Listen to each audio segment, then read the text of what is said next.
I mean, it's a conversation at the end of the day, shifting the conversation around the South African cricket team and that narrative that exists. These type of conversations are happening in casual commentary at braais, at home, with people that are just watching the game and those sort of things. And we're wanting to do nothing different than having that same sort of conversation, perhaps just lift the lid somewhat, lift the caliber of the conversation, because we've already peeked behind the curtains or under the covers, if you want to use that term, right? As soon as you get clear on your motivations and your purpose and your intention, a lot of things can start falling into place.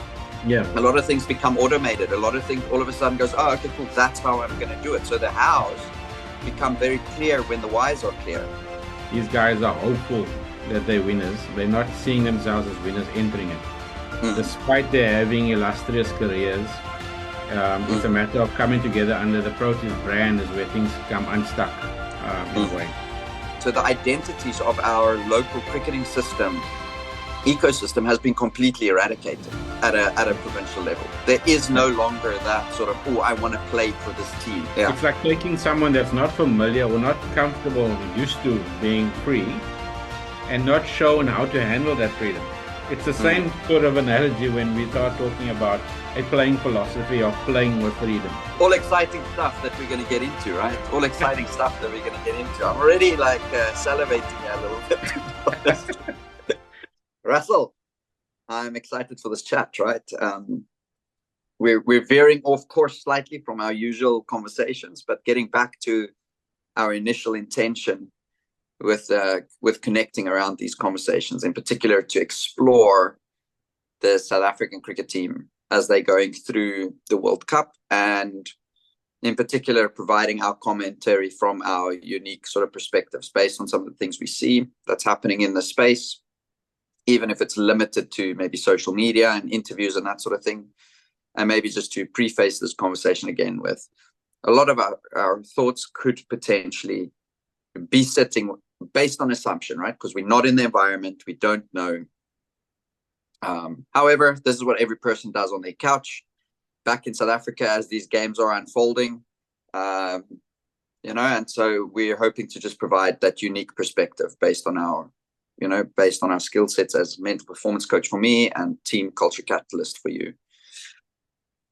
So I thought I'm going to go to you first, right? I've been privileged enough. Not a lot of people know this, but I'm sort of having a bit of a holiday here in the US, and I've been privileged enough to go to the game yesterday, watch South Africa live in New York. So I think before we get into that, maybe what's your thoughts on the first two games, right? What's what you saw? Sri Lanka first. We obviously bowled them out for 77 and chased it down. I can't remember exactly how many overs. To be fair, I suppose for that I should be more prepared, but I know it wasn't like a chased in 10 overs. It was towards 18, 19, maybe 17 point something. It was sort of we took it quite deep, and I don't know if it was a case of trying to spend more time on the wicket or not. And then obviously yesterday's game, Netherlands certainly put up a brave fight. To my sense was if they had like 20 to 30 more runs, that would have been a completely different game.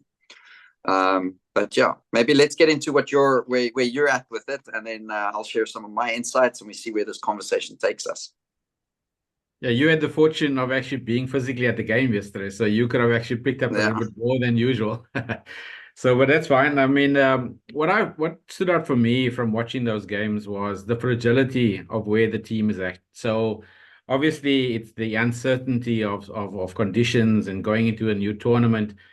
But at the beginning of this tournament, every team is actually subjected to playing the weaker teams, call it the minnow teams or so forth.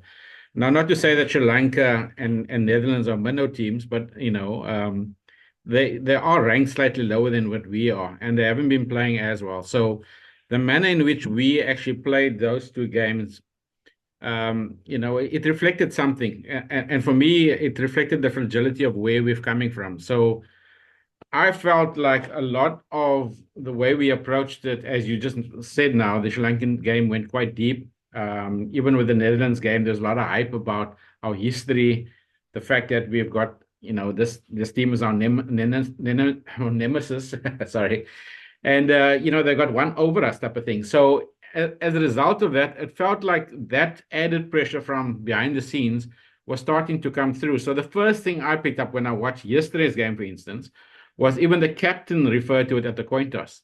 He actually said, and I'm not sure you saw this, but he actually said that we kind of owe them one. We kind of they've got it right against us on two different occasions at the World Cup. So this time round, we're kind of wanting to put the record straight, so to speak. So they already came in with that mentality. And for me, at surface level, it sounds okay and it sounds blasé to say it like that because of where we are kind of ranked realistically, as a nation, a cricket nation. But the truth is, it wasn't based on the rankings. It was based on mentality and an approach. So I saw the fragility of the Proteas, particularly when they kept referencing that. And this absurd way that they went to they did the basics well in the field. They chose to bowl instead of bat. And they did it decently well. But the energies, for me, wasn't necessarily as hyped and as switched on as South Africans normally are. It almost felt like they were playing within themselves to some extent. Like they just wanted the game over. Let's just prove this point and move on so that we can get past this insinuations and these kind of extra tags and unnecessary noise that's made on the side. Let's kind of move on and just do this and get it done with. And it kind of backfired in the second half of the game, the second innings. So that's what came out for me, this whole mentality or approach that came through with South Africa. I don't know what it looked like for you when you were there live observing them. Yeah, I mean, I wish I was there, one, a little bit earlier, and two, I wish I sat on the side where they warmed up, because I think in the warm-ups you can sort of see quite a lot. When I did get there, they were still busy warming up, but they were on the far side of the field. So I couldn't necessarily perceive much, say, from that position. Having said that, what I noticed, or what really stood out for me, maybe as a way of a positive, would be my perception was how they moved in the field, how they executed the fielding part, and you don't always get to see that on TV. It was exceptional. I think Rob Walter, in his sort of one thing on Instagram, also alludes to the fielding sort of standards. I think, the way teams walk in, the way they carry themselves, the way they change between overs. Like I thought, wow, that's pretty special, sort of seeing this team move like this. Having said that, in particular, David Miller, from ball one, I kept on thinking, who's this guy at point, right? I haven't, you don't see, like you get familiar with people's walks, and if you ever coach a cricket team, you can see them across the pond there, on the field, whatever, as they move, you have a sense. I mean, I don't know these players really that well. Janssen would obviously always stand out. He's quite a lot taller. And so I kept on thinking, who's this guy at point? And I actually opened up my app because he took a catch, I think, and I was like, it's David Miller. He just looked switched on from ball one, right? And so it doesn't surprise me what he did in the second innings at all, or when we batted, because my sense about him just throughout the game, he was on it. I'm not saying that the rest of the team wasn't necessarily from a fielding point of view. I'm just saying he was the standout, right? From a bowling point of view, like maybe the best way to equate this to people back home in South Africa, right? If you're a cricket follower, the Wanderers wicket. We know at the Wanderers, the wicket is quick and bouncy. It's more, it can lean itself more to being bowler friendly. It's most probably the most bowler friendly wicket, that and Centurion, in our country. And normally, if you're in team talks, in change room environments, and you go play at those two wickets, bowlers are encouraged to not necessarily bowl half volleys, but bowl the fuller length, because the shorter length would look all sexy. It'll bounce nicely over the stumps. But the reality is it doesn't actually challenge the batter that much. And you can actually get in trouble if you bowl too short on those wickets for extended periods of time. And you're more often than not, you're better off bowling a fuller length, And so we're on bowler-friendly wicket. And my sense was, and I'm assuming it was similar with the Sri Lanka game, right? Because the Sri Lankan batters most probably is not short pitch bowling used to.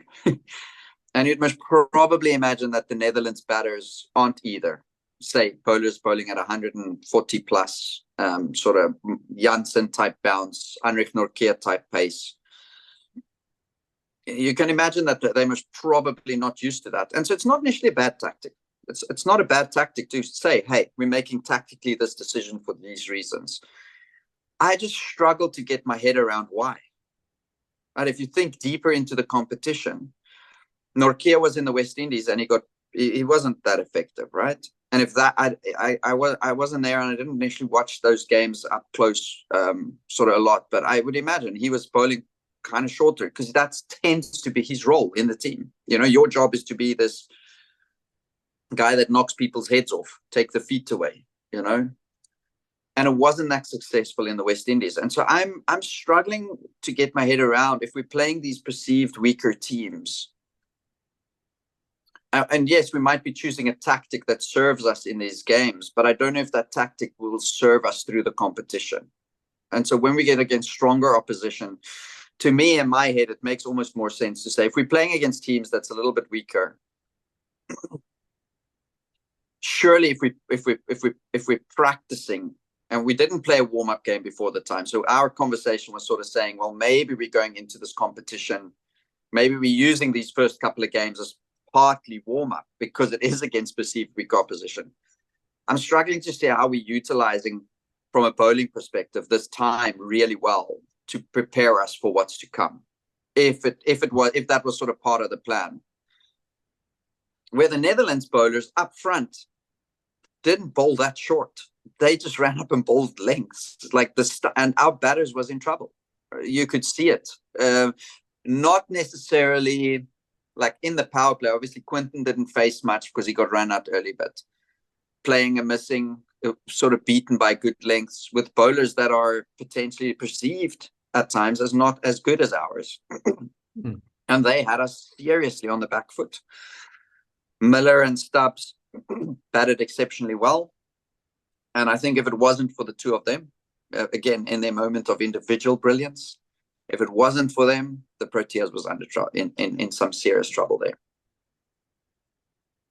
Yeah, I think what you're also referring to there is almost like the one-dimensional approach that the Proteas tend to have, which is to kind of bomb out the opposition, intimidate them into submission type of thing. I think we spoke about that before. And it looks like it's being repeated again. Yeah, that's kind of their way, they go-to way. And I suppose, as you're saying, you can get away with it in wickets that are suiting you, and you have to probably exploit that. And also, if you're playing opposition that are kind of would crumble. And Netherlands, while they were batting, they looked like they were under pressure. You know, they didn't really scrape enough runs together. But if they had perhaps got to, as you alluded to, you know, the 120, 130, maybe 150, if they could stretch it as far, then it was a different game completely, particularly the second round. You know, if you see how we had to scrape together to get over the line there. So I think it would have been a competitive score just to get to 120. So in that regard, I think having and I'll echo what you're saying, having that same one-dimensional approach with other games coming up, particularly as you guys have pointed out before, in the West Indies, it will be a different, completely different challenge. So I'm also just wondering the mentality or the approach going into it, if they are conscious about it, and whether they see both the strengths and weaknesses or the threats and opportunities of the whole thing. You know what I mean? If they understand that they with this type of approach, it will work now, but it won't necessarily work as the next time. Do they have that kind of wisdom or insight to do that? And we would assume that they do, because they're qualified coaches, they're qualified professionals, knowing the game quite well. But there are certain red flags that goes off for me. It looks like they came into, particularly the Netherlands game, with a bruised ego, right? Because of the past. And they try to point and kind of rectify that and reestablish their ego and saying, we are a dominant force to be reckoned with, but we are annoyed by the fact that we have to come up against you here now and to prove this point. So we're going to go through the motions. And that's what it looked from afar. Go through the motions of it. You pointed out how brilliant the fielding was. I saw Markham take a brilliant catch at short on mid wicket, and also a run out chance. That was awesome. But the reaction afterwards was like, okay, let's just keep going. And there's no major celebration around it. It's like just to get this game over with. But that was spectacular. It was excellent demonstration. So much so that I'm sure the crowd would have got excited about it, right? But the enthusiasm and excitement didn't really come through him as a captain, and neither the players around him as much. We watch these guys all the time. So it looked almost like they were wanting to rectify a bruised ego.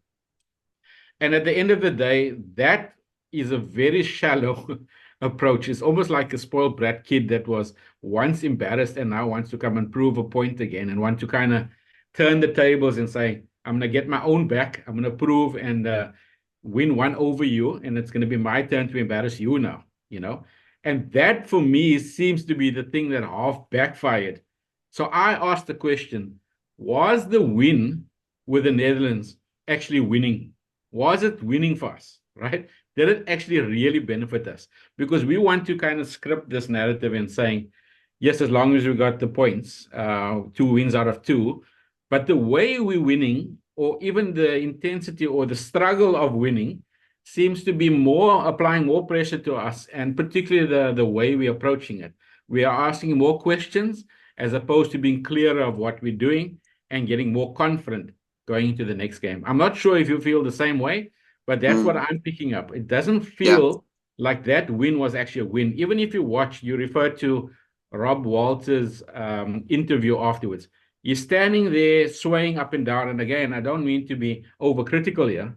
I'm just picking it up. But you just won a cricket match, and the kind of tone and the energy doesn't actually illustrate that, right? You just won and kind of unshackled yourself from issues of the past where you've been beaten by this team, a minnow team, right? That reflects very, very seriously, not on the team that you're playing against. They're doing the basics well, but the fact that you can be struggling with a team like that reflects on you. But he comes and says, we won, but I'm not sure we won the right thing here. Did we win the right battle over these guys? Have we actually overcome something positive that we can move positively into the next games as we're progressing? It almost felt like, geez, we're relieved to have gotten away from that silver, that kind of another attempt at being derailed here. Yeah, I really don't disagree with sort of what you're adding to the conversation there, and your sort of sentiment around, did we really win at the right stuff? I'm sort of sitting here and I'm thinking, if you think of the Netherlands, what you sort of, I might just want to rewind back a little bit, what you spoke about them looking a little bit nervous. If you think of our bowling tactic, we had them also 20 for 4 or something like that, right? They were also in trouble, and it also got away from them. And everybody sort of goes, yeah, but the conditions get better and they get easier. And, once the new ball is sort of after about 8 overs, things settle down a bit. Great. I get awesome. I think that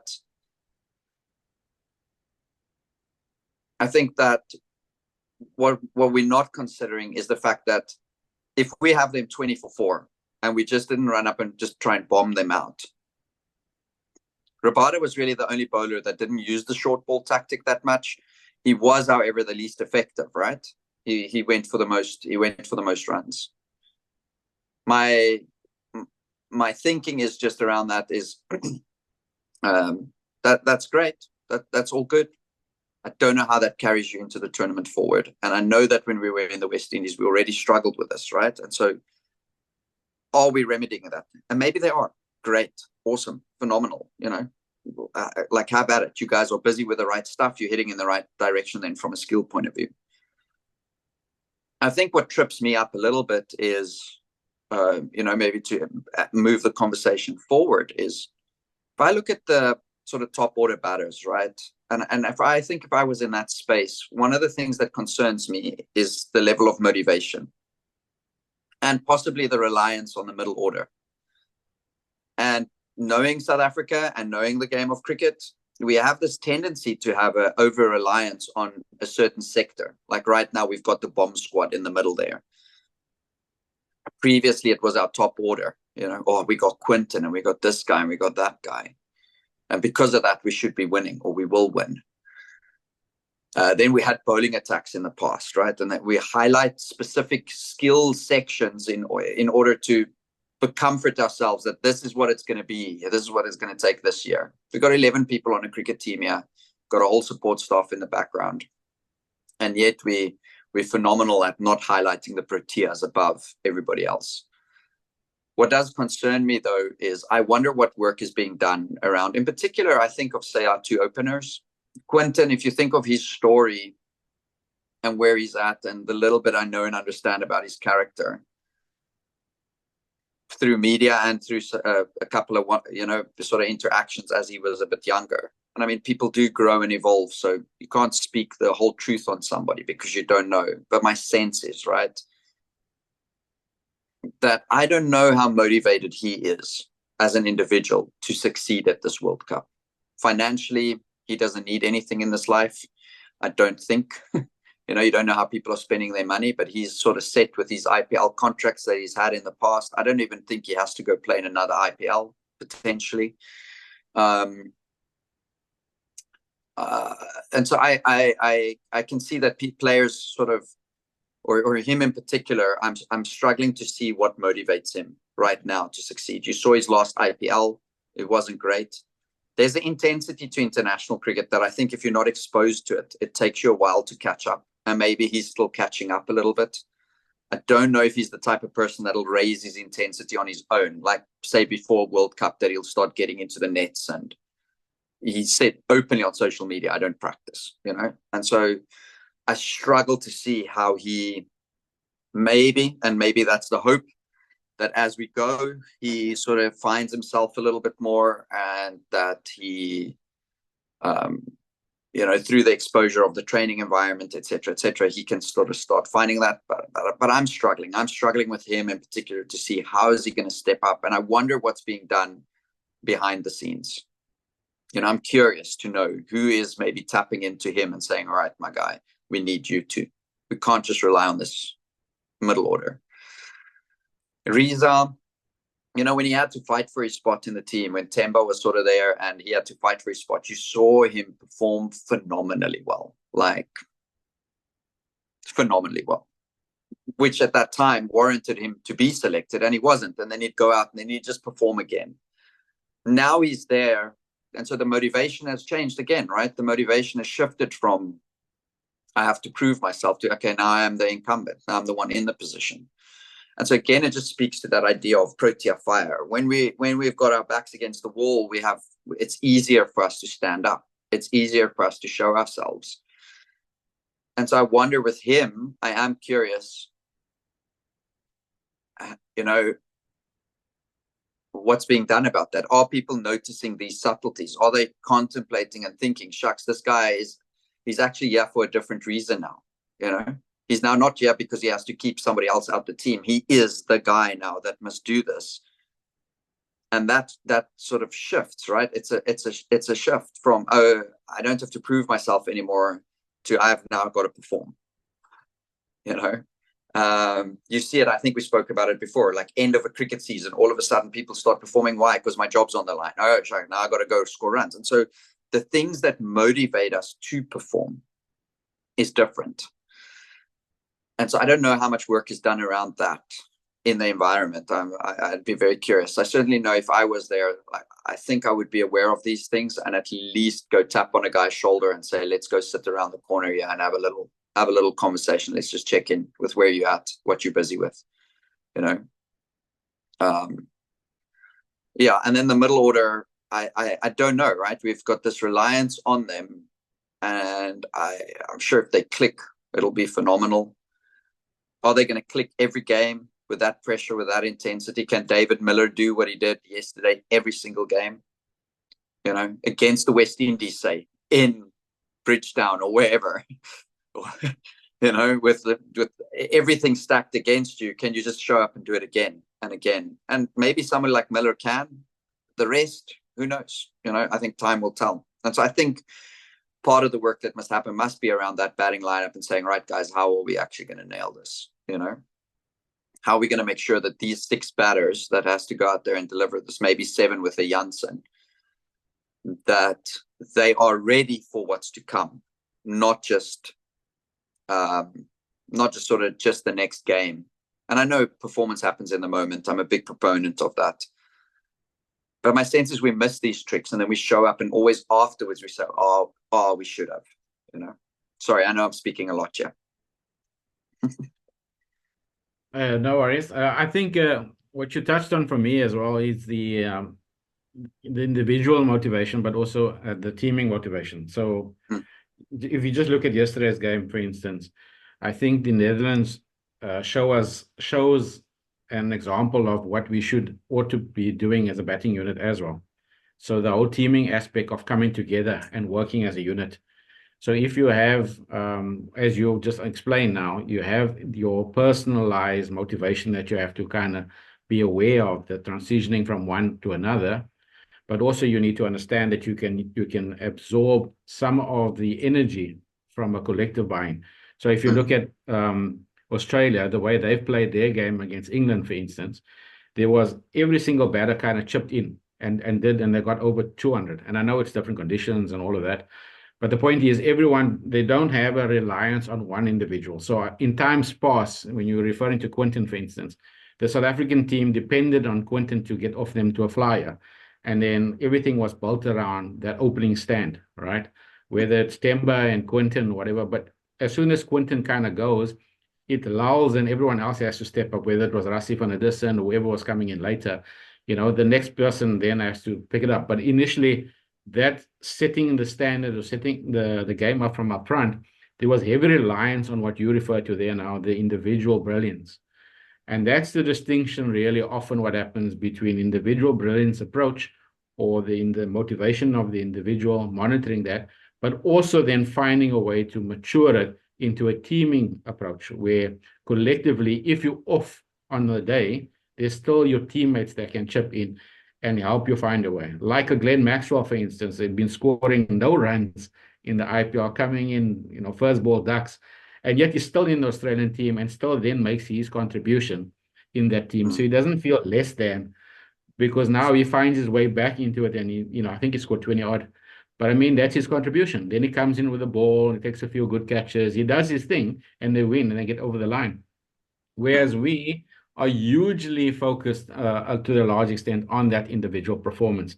And I think that's how teams like Netherlands and some of the minnow teams can get the better of us, because we are still looking, no, we still have this particular diet to come. Klaasen is still coming, or Stubbs can do it for us. And in this case, David can do it for us, whoever, right? We still have these kind of fixation on the fact that individual performance will get us over the line. And we are not really trying to attempt the team dynamic where Team South Africa gets us over the line. So that comes through very much as, again, another red flag or something to be concerned about. And as you said, I'm also wondering how much cognizance, how much efforts are being put behind the scenes to kind of settle those guys down and be aware of it and say, guys, this is a team effort. It's 11 against 11. And despite one person facing the ball or one with the ball, one catching, whatever, we are all behind each other. We're all supporting it. And can we actually or genuinely experience it that way? Or does it come down to when someone is struggling, he reverts back into his corners and you deal with the dilemmas on your own type of thing, So, yeah, I hear you on that. Yeah. No, and I mean, it's sort of even more visible, this whole idea of the individual thing, if you look at the sort of social media stuff that at times happens. So in South Africa, we have, and I can assume that, if we make the good assumptions about it, seeing that we are making assumptions, I can assume that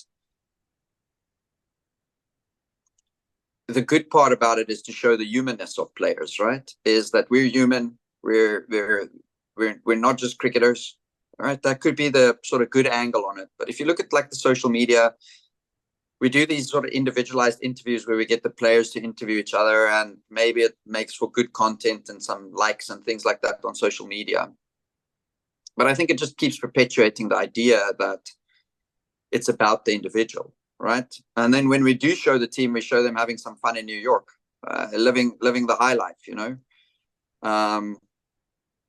where if you counter that, and I know we're talking about Australia quite a lot in this conversation so far, we've referenced them a little bit, but I was just really curious, right? If you notice the things you notice on the South African social media pages, it's the hard work that comes across, right? In the nets, let's hit bat and ball kind of stuff. It's the time spent in New York, and then all the teams have sort of their highlight scorecards, buy tickets, that sort of stuff that's happening.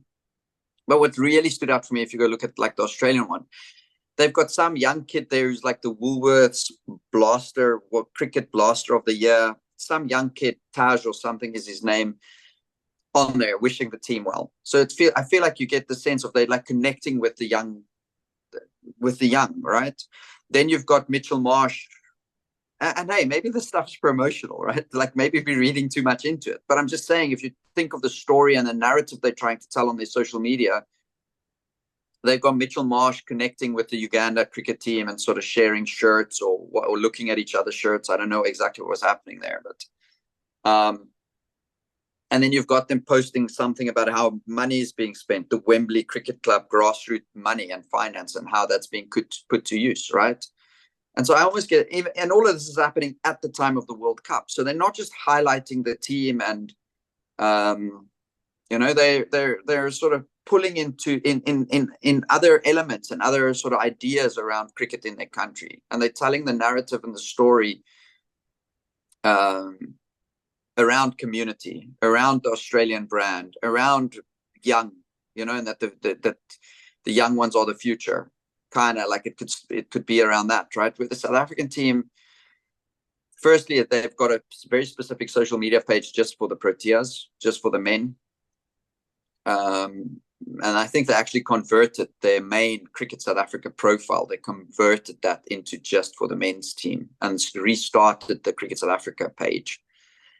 Don't know how clever that was, because it essentially says this team is more important than anything we do, right? You could take that from, say, something like that. And so I think if you think of it, like if I draw the sort of line through this conversation so far, what I'm aware of is,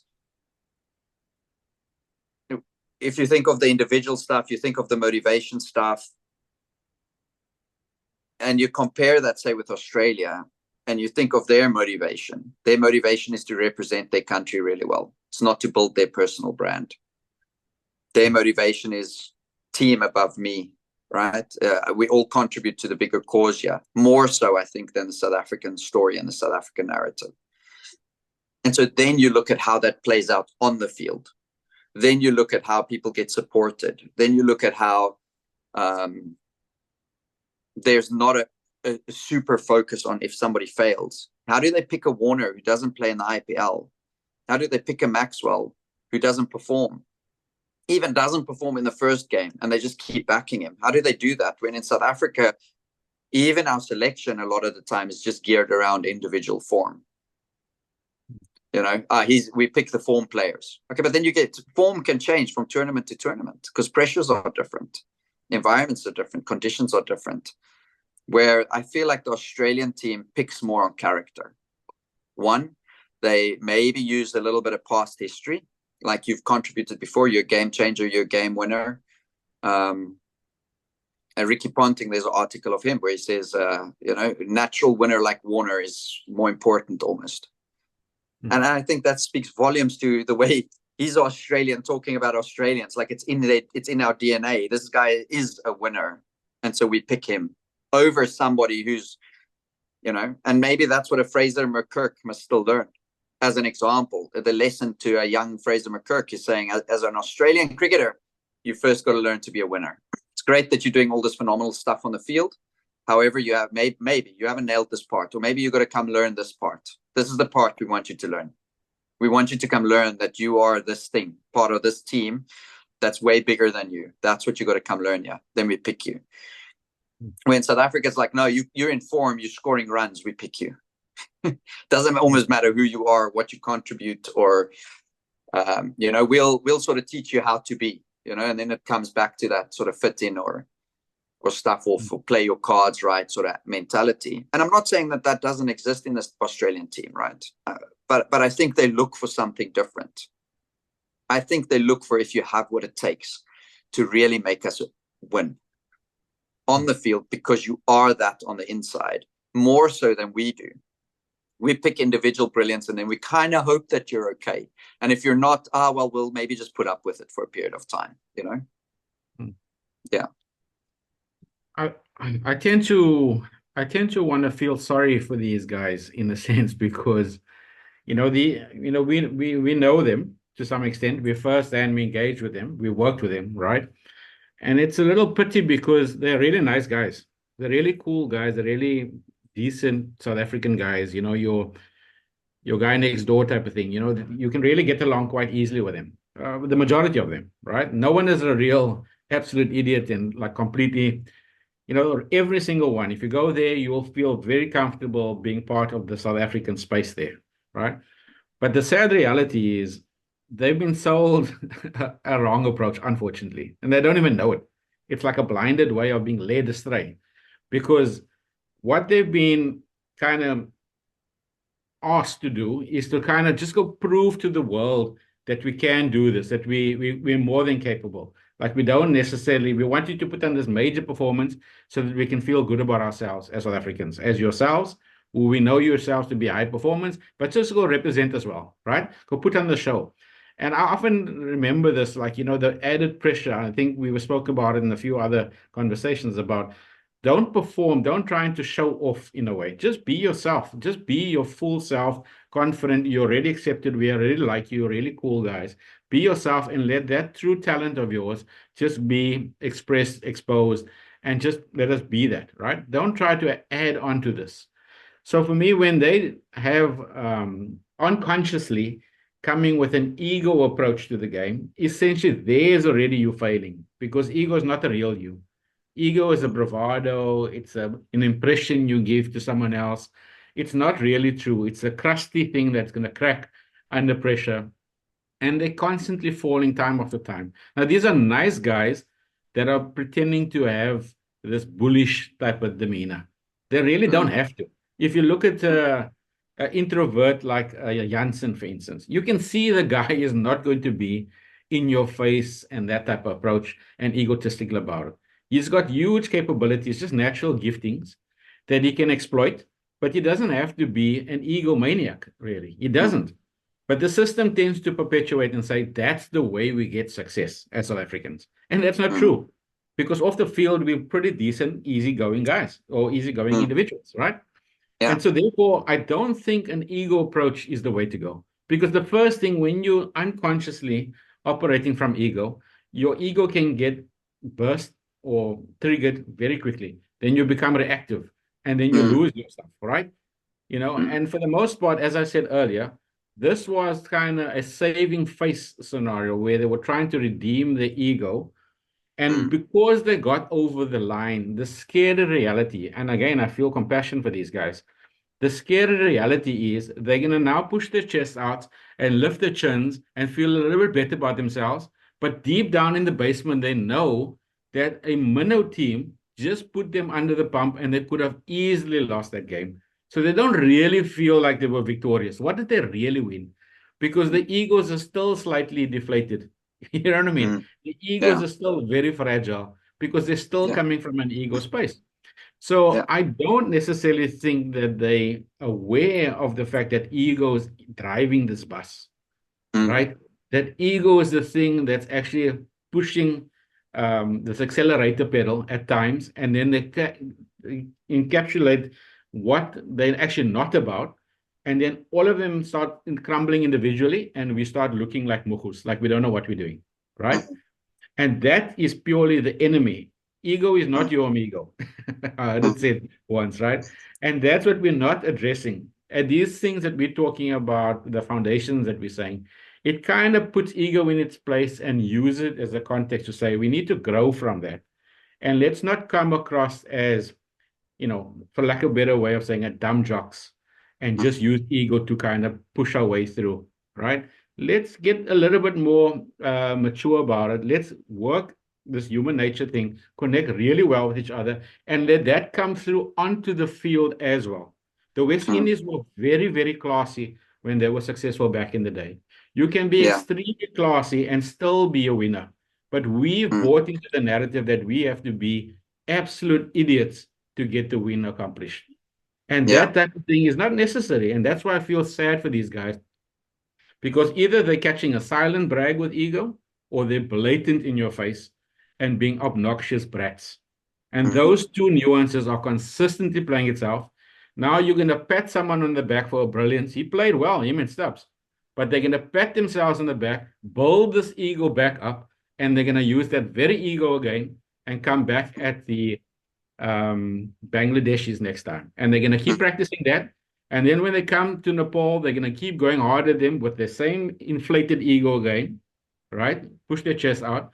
And then when they get to the Super Eights, now the pressure's back on because some other team, whoever they come across, is going to push back and say, you don't know who you are. I'm calling you out. You're coming with this bullish, bullying type of mentality, and I can see you for what you really are. The Yeah. ego, the fragile ego is at play here, and we can, with enough pressure, crack that thing back up because you are very susceptible. And this is what I experienced from this game. That's the things, as someone who's very attuned to these things that are abstract, those are the things that seemingly demonstrated through the play, right? Mm. And those are the things that are constantly kind of causing them to falter and to fall flat. And the lesson there is to not keep doing the same thing and expecting Mm. different results. Yeah. So the ego is not our amigo, but we can use Yeah. the ego to learn and grow in the right way. Yeah. Yeah. As you're speaking there, I'm reminded of the podcast Dale Steyn did with Paddy Upton. Yes. And in that podcast, he speaks about how he had to wear a mask. He put on a mask because Dale Steyn isn't a fiery individual.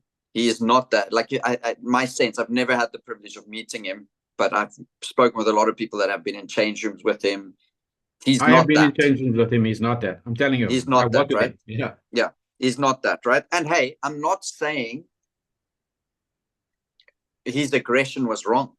Don't get me wrong here, right? Because you could, individuals who can flip a switch and step into a performance space and perform, great.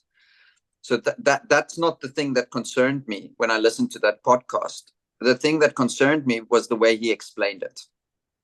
That it was a mask I had to put on, and it was so tiring. It was so tiring. So if I can step into an aggressive space in my mind as a cricketer to lead sort of into, or to add to what you're saying, and that aggression has a level of authenticity to it, and it has a level of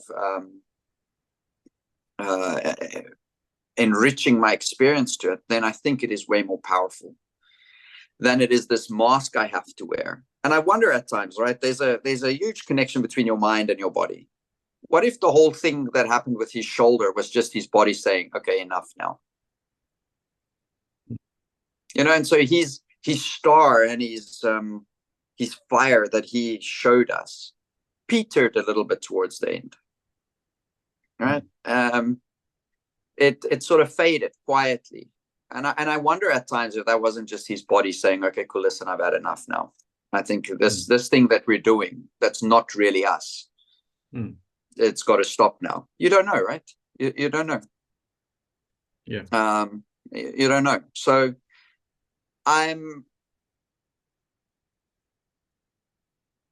so it builds for me on this idea around the ego, right? That we put these masks on, we wear them. And so there could be potentially the flip side of that, right? Is where my head went, is that when you speak about Markram and the celebrations being sort of like very much monotone, I wonder if that's not a mask that we're then wearing to say, because at the start of the tournament, we're saying we're all excited, you know, and then we go from all excited, like we talk the excited language, but we don't really look at. And I'm not saying excitement, I don't think it's a healthy sort of thing to feel before a tournament. We go from the excitement to potentially not feeling like we don't want to be playing in these games, to with this added on thing, well, we've got to prove a point here, to saying, well, let's just look like it's just business as normal, potentially. Who knows, right? Who knows what's, if you take these things and you bring them together as ingredients, what it looks to me is confused. We're saying one thing, but we're looking another thing. You know, there's a bit of a disconnect. It lacks that level of authenticity. And I think authenticity says I'm okay to be me. And me, and I am good enough, I think, right? I am who I am, the way I do things, the way I speak, the way I go about my business. I can let that light shine. I can let it shine. And it is very much a South African thing, like you say with Marco Jansen, right? That I've never really worked with a guy or anything like that, but he looks more quiet, more reserved, comes from I think he comes from like a smaller town in South Africa, off a farm, most probably very humble background in terms of how he was raised.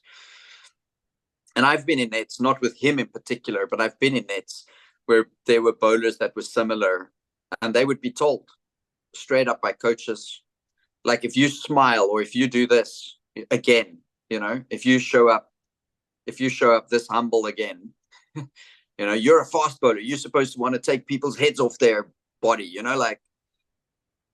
And what is the effect of, say, potentially something like that in that environment versus him being able to be his authentic brilliance? You know, curious about that. I think hopefully time will tell, and it'll show itself a little bit more in the environment, you know, that we could get a clearer understanding of that, right? Jody,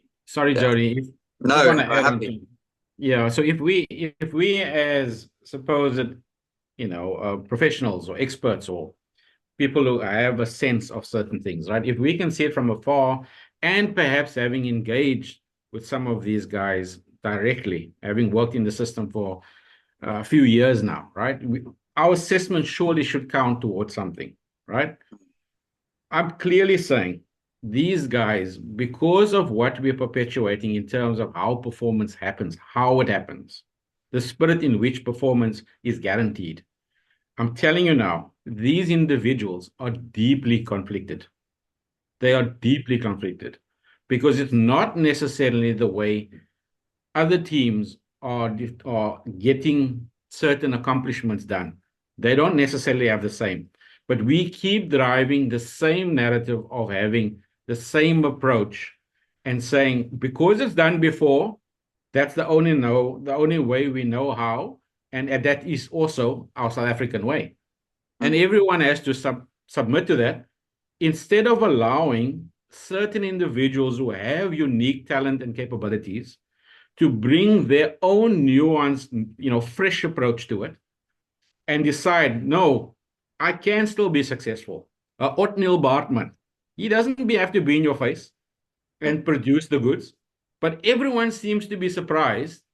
How did this guy manage to be such a good news story and reach the heights that he's reached now, all of a sudden? But he just does basic stuff.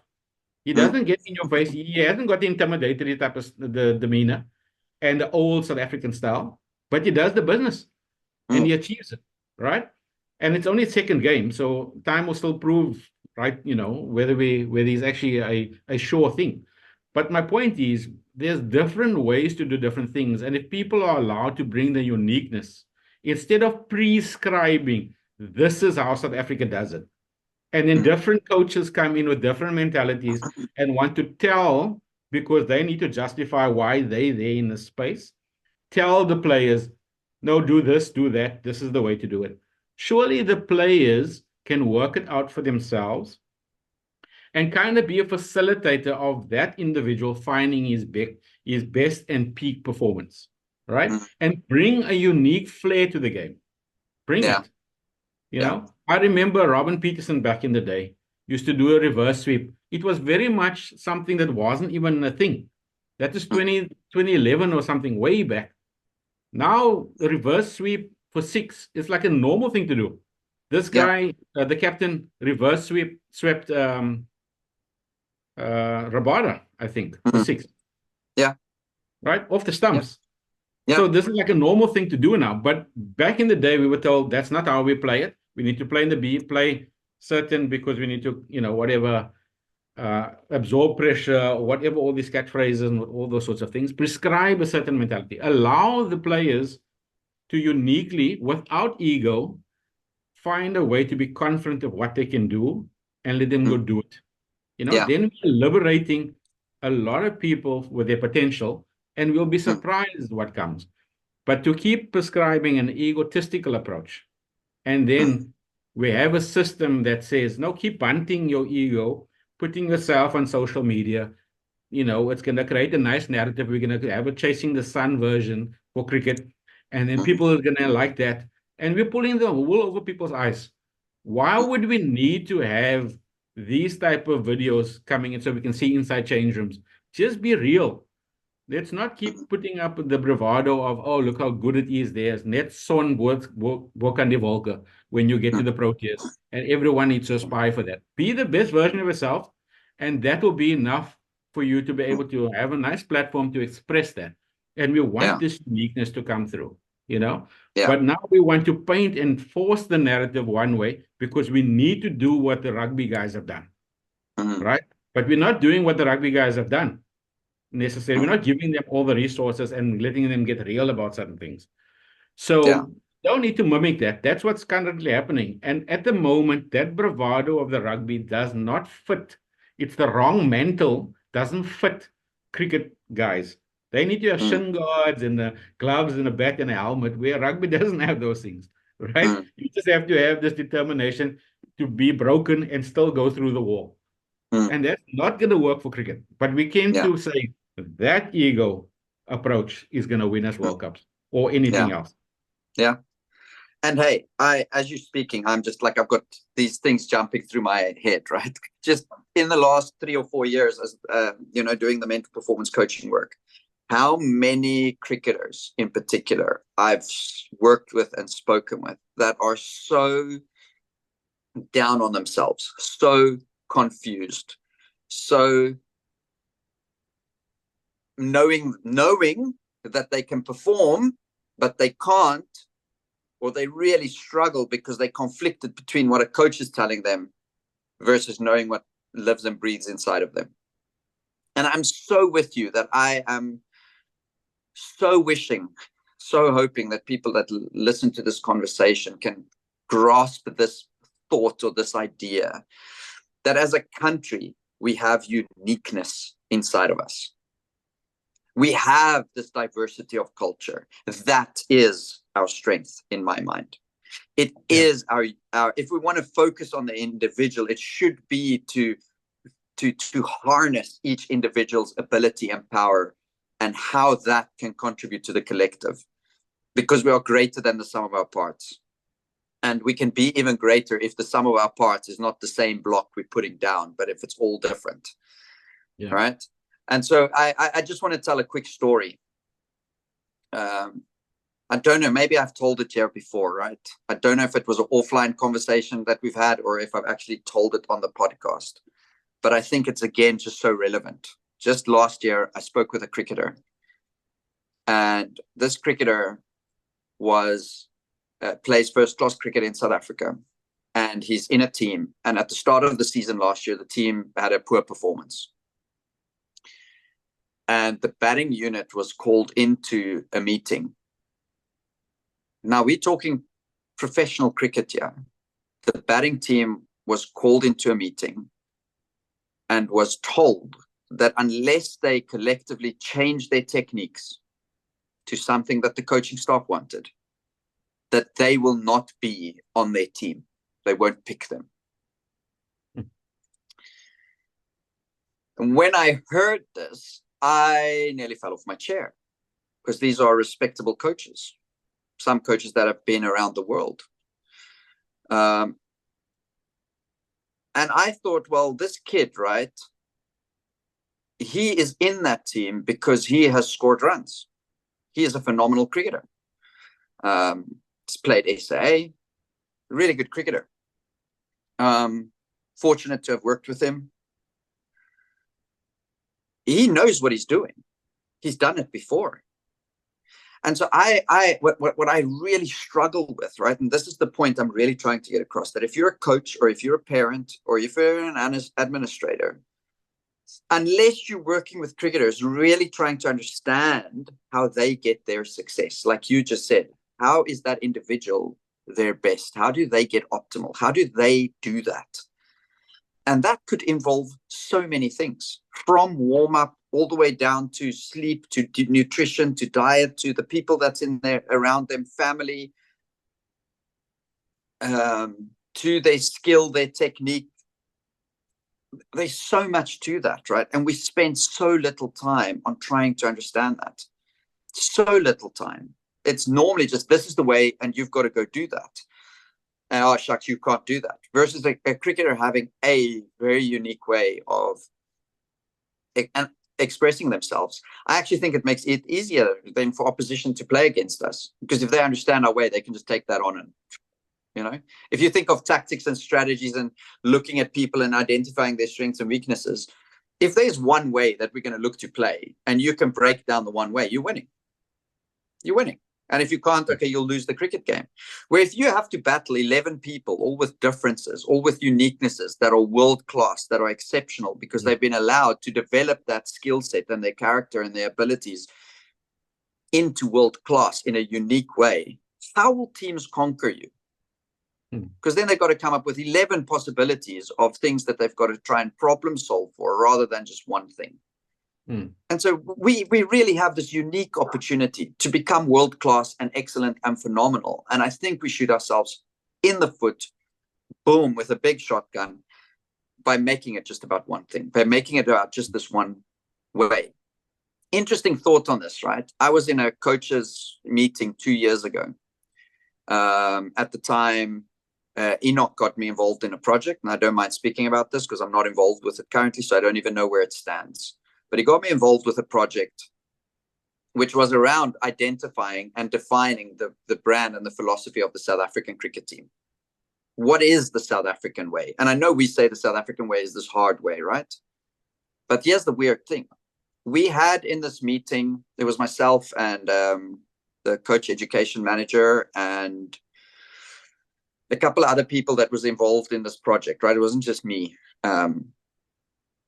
Some of the coach developers, etc., right?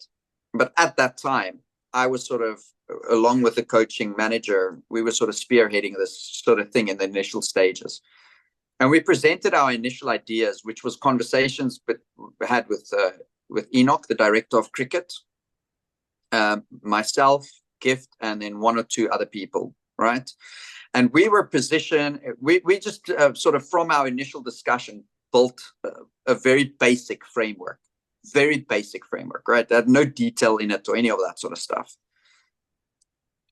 And we took it to these coaches, and there was most probably at least 20 coaches, 20 to 40 coaches in the room at the National Under-19 week, right? So you're talking about some of the most influential schoolboy level coaches, right?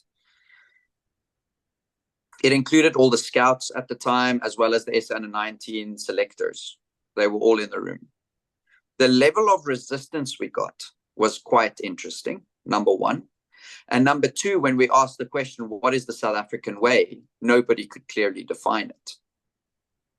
So even as you and I sit here and we talk about the South African way, that is not clear. And so coaches are coaching cricketers without knowing the way, without having understanding of what it is about. As a South African citizen, what is this thing?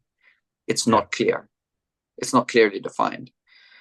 And I think one is because we're still trying to find ourselves as a people, as a larger community of a nation of South Africans. We're still trying to find ourselves. We still have too much politics and drama and things at play. We still have too many injustices and inequalities. We still have too many, all these things we've spoken about. And so the South African way isn't clear. However, having said all of that, the cricket team, in as much as we were the first team that came out of isolation and we were the first team to tour, and maybe there's some things that could have been done better around that, we're actually in a very unique position as a cricket team to show the way, to define that way, to show, really, really show that excellence can come from anywhere, even if we have inequalities, that everybody can come have a seat at the table. Everybody can have a seat at the table, you know? And I think we're missing that opportunity. We're missing that possibility. Yes, rugby has won. Yes, they've done these phenomenal things, but they've not made a difference at the lower level. I had a conversation just this morning with somebody who's following the podcast, so thank you for that. And he spoke about sort of rugby in his village. So if rugby is really the sport that we believe is uniting, it's not, because somebody in his village, in wherever it is, it's in the Eastern Cape somewhere, is not being engaged with and represented and encouraged, and, you know, even from a rugby point of view. So we must stop fooling ourselves that rugby is doing this phenomenal thing. As a cricketing sort of community, we must stop fooling ourselves that rugby is doing this phenomenal thing because they're winning, right? They're also missing the mark. They're also not sort of having that togetherness, that unitedness work, right? And so cricket has this opportunity. We really, really have this opportunity, I think, to shape the South African story in a completely different way, and not follow, but lead in that space. Yeah. Yeah, we have a unique opportunity, no doubt, but I think it's going to have to be similar to how we started, where we have to take everyone, as you said, from times past. We've learned over the 30 odd years, whatever it's been, we can do a reset in a way, all come to the table, make contributions, and allow everyone to kind of serve the game as we move forward, you know. And that's the unique opportunity. It's similar, like if you look at the opportunity, if we can just circle back and we look at how we've started this World Cup as an example, the two games that we've played, what do we take away from it? What is the actual win here? Right? You know what I mean? Like what do we feel confident that we walked away with having accomplished and achieved something? Is it just purely the match that was won, scoring the 70 odd runs against Sri Lanka, scoring the 103 or 104, whatever it was, against Netherlands now? Is it just the win and the points that gets us on the log that's a victory? Isn't there something more that we've learned, that we can truly say we've benefited from this, right? What is the win? We've ditched the Dutch now, but what is the win? Is the cricket winning, right? What are we getting away with? Because I personally feel both Sri Lanka would be saying, number one, Sri Lanka should be saying, you know, we came into this tournament, our itinerary is all over the place.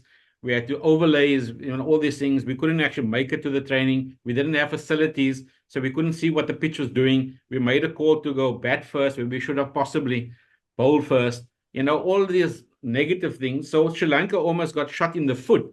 So we're playing someone who already was partially defeated circumstantially. So what do we win from winning those guys? What's the win when we win against those guys? And we get the added advantage of bowling them out for little, and then we go and we stretch the game to 16 overs. So what's the real win for us? What's the victory there for us really beyond the cricket match, right? Secondly, we go against the Netherlands, and the Netherlands we're going to show you, improve a point, and we're going to get one over you now. It's our turn to get one over you. And then our bruised egos coming into the game, we feel like this is really a waste of time, but we're going to go do it anyway to prove this point. And then we get another whipping in a sense, because Netherlands walk away like they won the moral victory, like they accomplished something that day, right? They pushed South Africa because they were clearly under it when they were batting. They played within themselves and got basically exposed with a bat.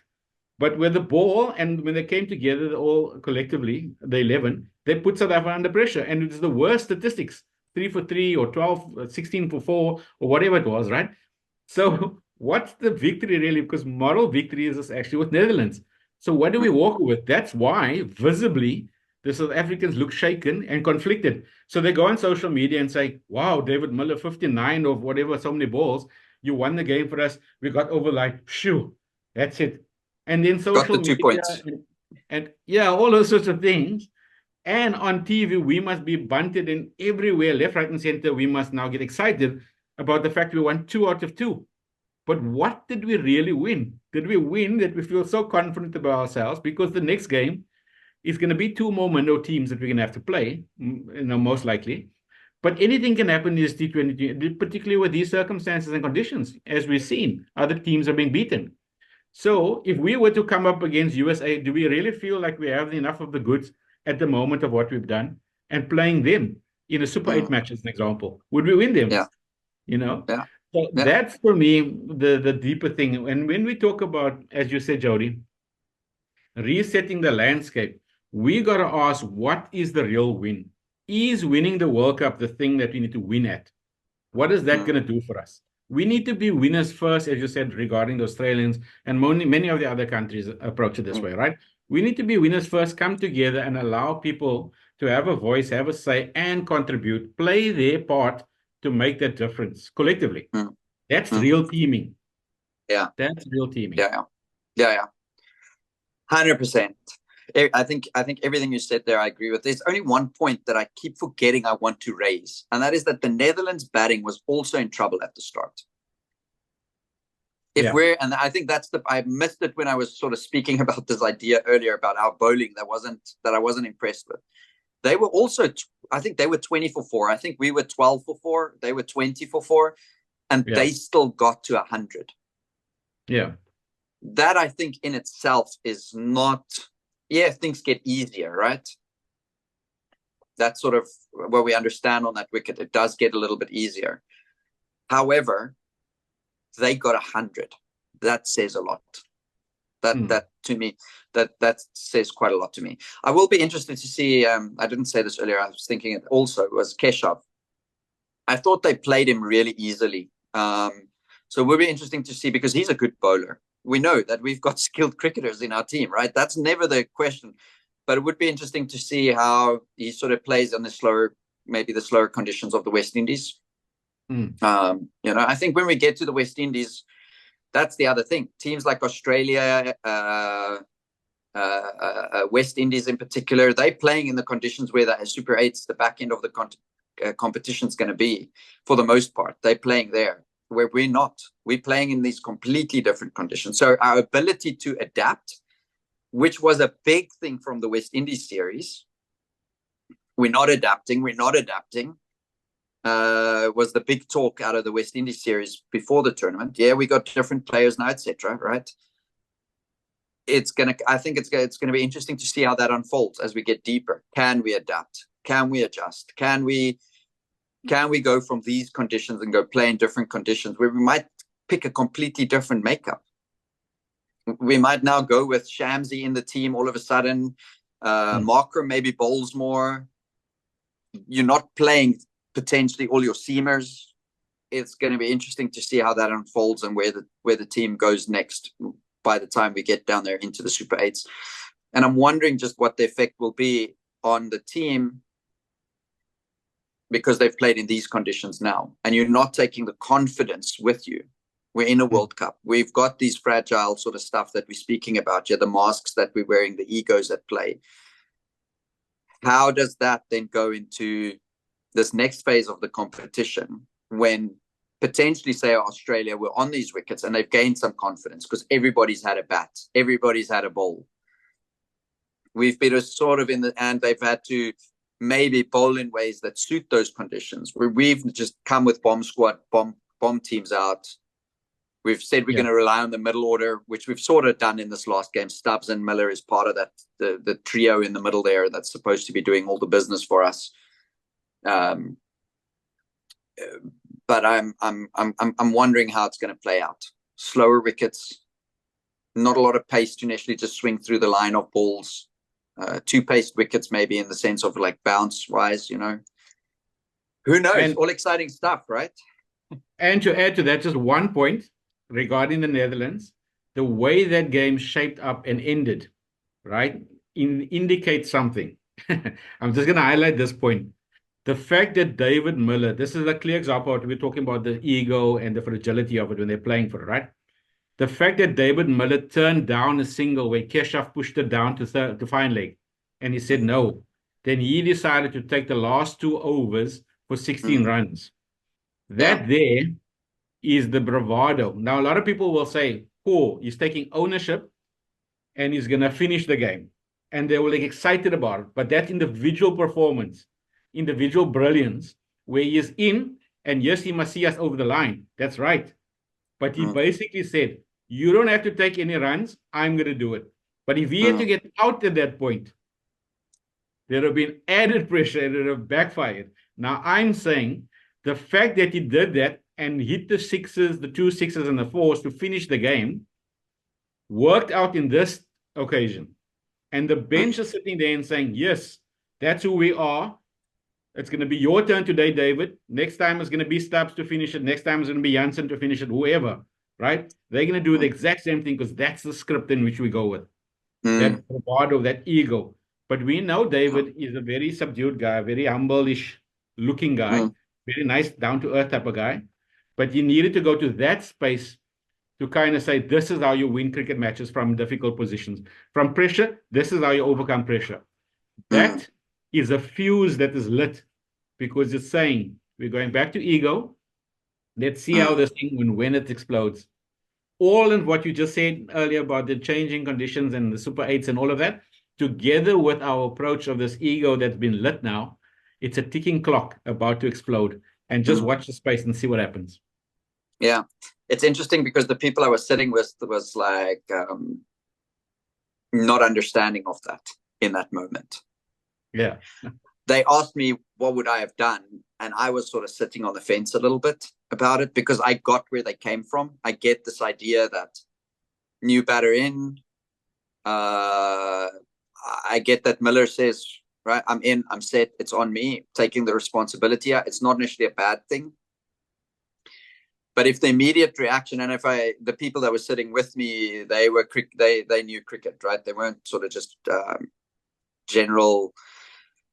I don't know. I don't want to say general public because it's. I'm struggling to find the best words, right? Just say normal public in South Africa that maybe don't know cricket that well, but they watch the game and they follow along, right? These were cricketing people. They know and understand the game, and their immediate response was like, what the heck is that? Like, what's going on here? I suppose in hindsight, my head says if we talk about things like teaming, backing each other, having each other's back, doing things together, well, that could be seen as a moment of I actually don't back my teammate here, that he could get the one and get me back on strike. Because you don't know how the game plays out. Maybe that one could have been valuable. I've been involved with many a game where just one run, one less wide or one more wide on the opposition side changes the game completely, right? And so I agree with then your sentiment there, right? That it shows in how we go about this, how we play this out, that we're not entirely doing it in the way that just shows that confidence in each other, that shows, I've seen David do this as the captain of Royals, Paul Royals. He did that before and he pulled it off and he was hailed for it. But I've also seen him do the exact same thing and not pull it off. Yeah. And there are very much strong criticism of him, people having mixed messaging saying, what has he really done for South Africa to win games from those positions?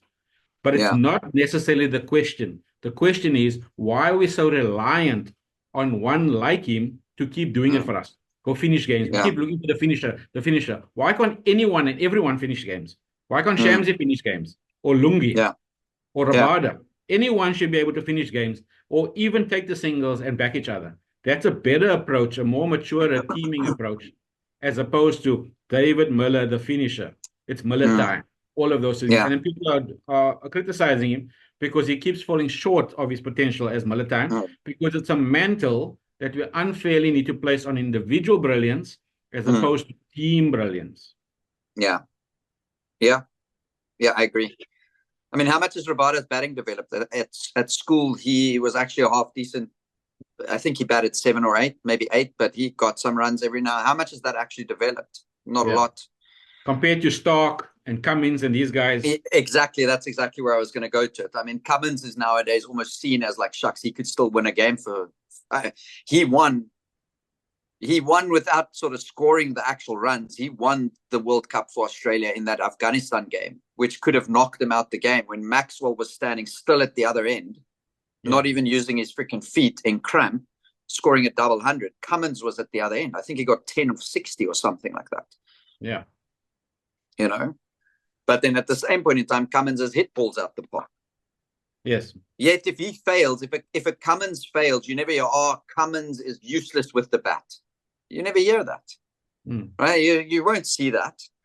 But yeah, anyhow, Russell, I think this has been a great conversation. I think we've certainly unpacked quite a bit from a couple of different angles, and I think seeing that we're still so early in the competition, it's going to be interesting to see how we have to maybe chew or mince some of our own words potentially, because we are putting this out there for one.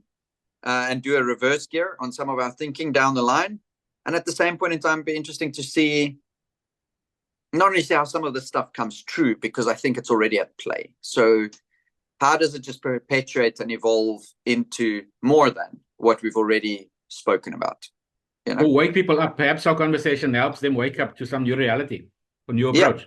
New approach, you know, and so I agree with that. I agree with you on that. So yeah, let's see where it goes. We'll most probably connect in the week.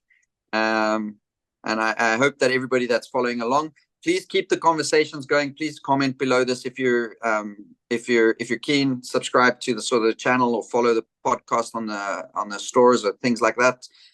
We definitely got more coming your way, as well as excited to share this journey with you all. And you know, even if the conversations are offline, I'm sure, as you can hear, we texture it with your inputs, right? If you've got my phone number or you've got Russell's number and you're connecting with us behind the scenes, we're loving even the offline stuff, right? Even if it's not so public, because it guides and sort of helps our thinking too. Like, what is it that people are actually thinking, and how do they make sense of these things? So, yeah. Cool, Russell. I'll see you in the next one. Cheers. Thanks. It was good. Thank you. Cheers.